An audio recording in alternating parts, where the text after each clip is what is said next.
देवेंद्र सिंह का नमस्कार। और मैं आपको एक जो संस्था है हिंदी यूएसए, अमेरिका में स्वयंसेवकों की सबसे बड़ी संस्था है जो कि हिंदी का कार्य कर रहे हैं, उस संस्था के बारे में थोड़ा सा बताना चाहूँगा। ये संस्था लगभग 10 वर्ष पूर्व हम लोगों ने शुरू की थी, लगभग 2000 के आसपास, सन 2000 के आसपास। और इसका सबसे बड़ा उद्देश्य शुरू करने का था कि हम लोग यहाँ जो बच्चे पैदा हुए हैं अमेरिका में, भारतीय मूल के बच्चे, उनमें हिंदी का प्रचार करें, उनको अपनी भारतीय संस्कृति से जोड़ें।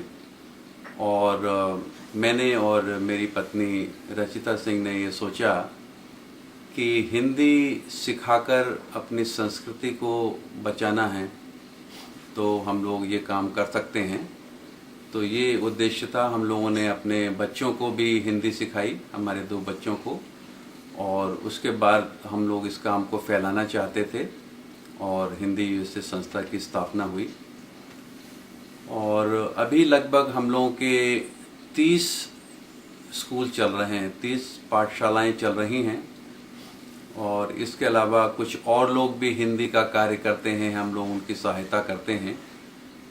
और हिंदी यूएसए की पाठशालाओं में लगभग 3000 बच्चे पढ़ते हैं और ज़्यादातर पाठशालाएं हम लोगों की न्यू जर्सी में हैं, क्योंकि हम लोग न्यू जर्सी में रहते हैं। और हम लोग हर शुक्रवार को हम लोगों की ज़्यादातर पाठशालाएं शाम को 7 से लेकर 8:30 तक हिंदी कक्षाएं चलाती हैं। और लगभग हम लोग के 9 लेवल के 9 स्तर के पाठ्यक्रम हैं। और इसके अलावा हिंदी यूएसए हिंदी महोत्सव का आयोजन करती है, और जो कि एक हमारा वार्षिक उत्सव है।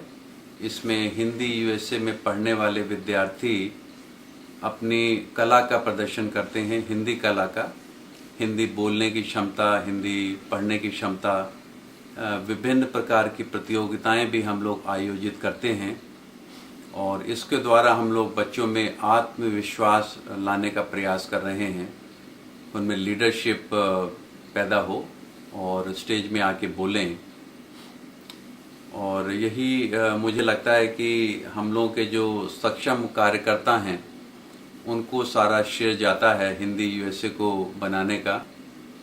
और कभी कभी मुझे लगता है कि ये बहुत ही धार्मिक संस्था है और जिसको स्पिरिचुअल संस्था बोलना चाहिए, क्योंकि मुझे लगता है कि खाली पूजा करके ही ये काम नहीं किया जा सकता मंदिर में बैठ के।